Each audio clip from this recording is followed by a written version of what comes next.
Geode Solutions was created last year to bring new solutions to current geomodeling bottlenecks. One of them is the ability to easily mesh any surface-based model. In this presentation, I will share what we think about this problem and how we intend to solve it. So first, let's start by discussing about the classic geomodeling meshing workflow, which is a workflow decomposed into three main steps. The modeling tool, which outputs a set of surfaces that are usually a boundary of rock units. Then you want to mesh this model and then send the mesh to a numerical simulation to simulate a physical process, for example.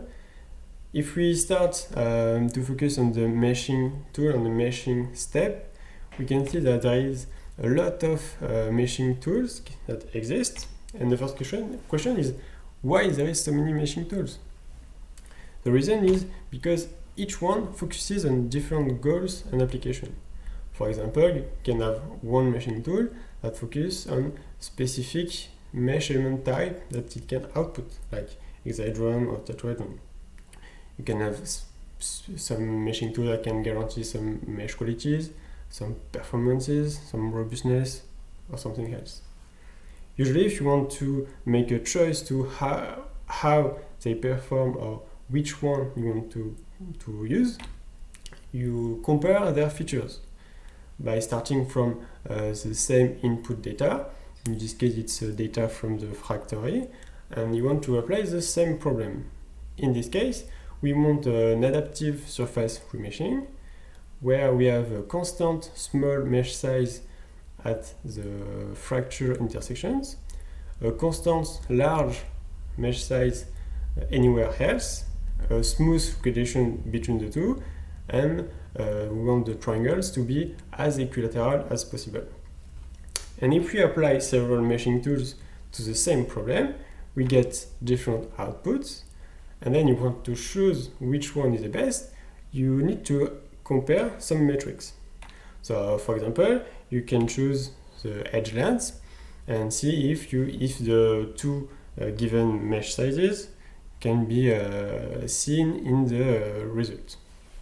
You can also compare the equilaterality of the triangles, and you can compare the smoothness of relation. These are just some example of metrics that you can use, and in the end, you can decide which one is supposed to be the best for your application or not. But is this really some kind of benchmark that you can apply in geoscience? This is a comparison which is very often used. You can see it in a lot of paper in the literature, but is it applied directly in geoscience? In most of the time, we do not have clean enough data to be used as is as a measure input. So in the end, we just have no mesh at all, because the input is most of the time not handled directly. So the methodology of benchmarking tools, meshing tools is good, and is a good way to compare meshing tools, but in our case, we want a meshing tool which is integrated into a geomodeling workflow, and this benchmark is not enough, because the geologists say a lot of time that it cannot generate its mesh, either because the input data is not handled by the mesher, or because the result is not obtained for lack of robustness, for example. So we need to do a lot of data modification to succeed. So in the end, the workflow is a little bit broken in a way that the output of the modeling tool, the set of surfaces, is not compatible with the meshing tool's input requirements. So in practice, generating a mesh is a painful task which requires a huge effort time. Effort time is an important metric which is not often used. We mostly use computational time, which is the execution time of the tool, but which one is the most important one? What is the limiting factor between a tool that can be executed in 1 second, 1 minute, or 1 hour, and the time that the geologist will take to prepare and pre-process the data, which can be 1 hour, 1 day, 1 week, 1 month. We think that this is an important bottleneck, and this is a topic that should be more discussed. So there is a lot of geometric model issues that the modeling tool can output. You can have non-intersecting surfaces, like this set of fractures. You can also have non-branching fractures. This is a model provided by François Bonneau.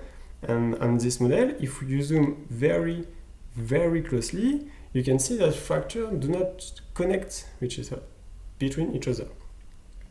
Which is an issue too, because this will, most of the time, bring some lack of robustness of the meshing tool. Here is another example of non-sealed surfaces, and you have some gaps, you have some overlaps also here. So these are all issues that the meshing tool cannot handle. Another example here from the Geological Survey of Canada. This is an output of GeoModeler. This is 2 different geobodies, and if we look at the slice of these geobodies, you can see they are independent. So the surface which is here is duplicated, and duplicated triangles is also an issue that most of the meshing tools do not handle. Here another example which is provided by Terranigma.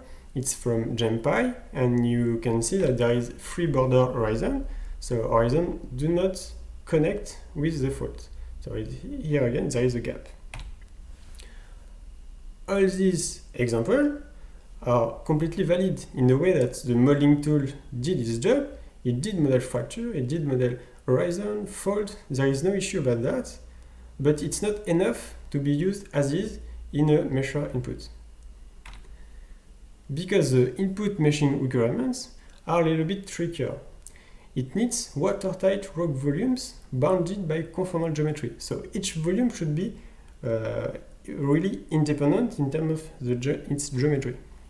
So it needs, where you have 2 surfaces, it needs a shared boundary here with the same boundary mesh on each side, and not some gaps or intersection. So what we think is that there is a step missing in the workflow. It misses a preparation step. And what we propose, it's a prepare technology, which is based on criteria and works in 2 steps. First, find where and why there is an issue on the model, and then try to apply the corresponding fix to the issue identified. So there is several issues that we can identify. The idea to segregate each issue is because not all the issues are necessary for the meshing tool. Maybe the meshing tool only required 2 of the issues to be fixed, so you don't have to apply all of them. Also, in this way, you can easily extend it by adding another issue. And then you can apply the reparation according to the configuration. The key aspect here to be able to have a robust reparation is to work inside a volumetric model. So even if we have triangular surfaces or a set of triangles, we embed everything into a volumetric mesh, and then we do some modification and some computation on this volumetric mesh. So, for example, non-intersecting surfaces, we do not compute intersection of the triangles, but you compute intersection inside the volume. So the idea is to be able to identify individual component of rock unit. We have also 3 border horizon or non-branching fracture, which are now extrapolation inside this volume mesh. And you can see that in this case, we can apply the same fix to different issues. For duplicated surfaces, It's just another way to define the volume-based definition of each rock unit.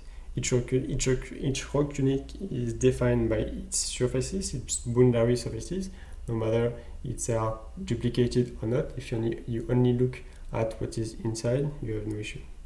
So to ease the visualization, in the remaining of the presentation, I will present some results and some examples only on the surfaces, because since everything is embedded into a volumetric mesh, it's really hard to see, so I will show you the surfaces.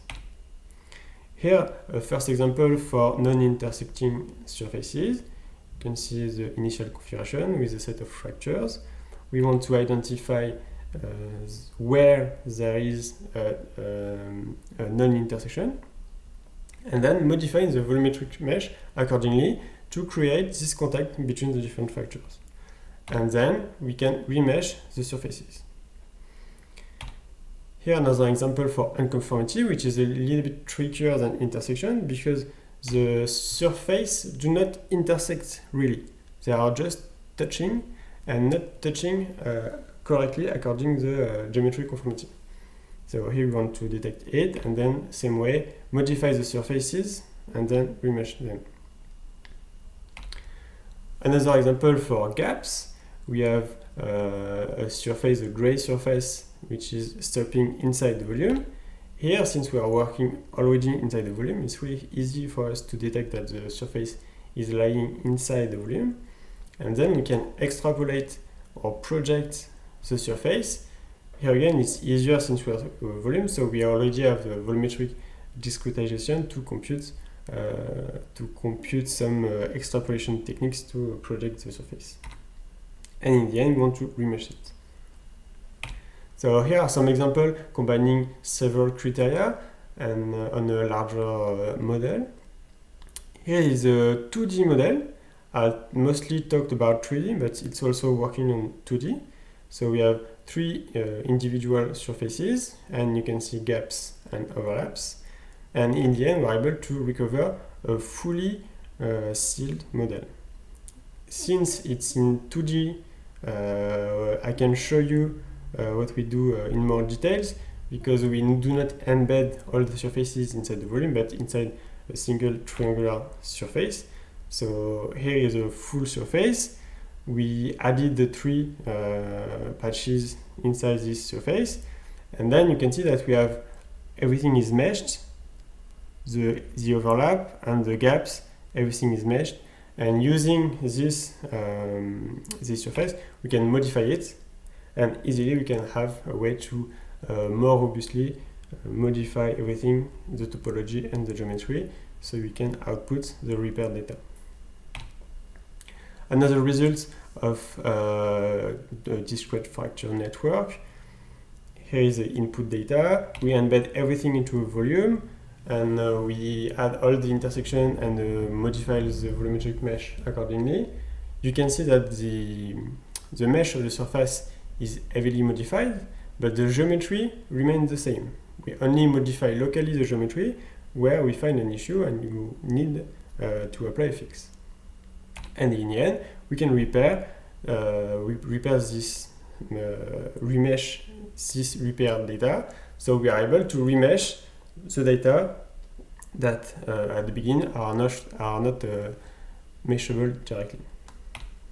As a conclusion, I presented a fully automatic repair workflow, which is criteria based. So each invalidity is defined by a given set of criteria or given set of metrics. It's very robust because of its volumetric computation, and it's fully extensible. You just need to add a new criteria. Combining a robust measure and prepare technology should be able to take any set of surfaces as inputs or any set of triangle and guarantee to generate a volumetric mesh.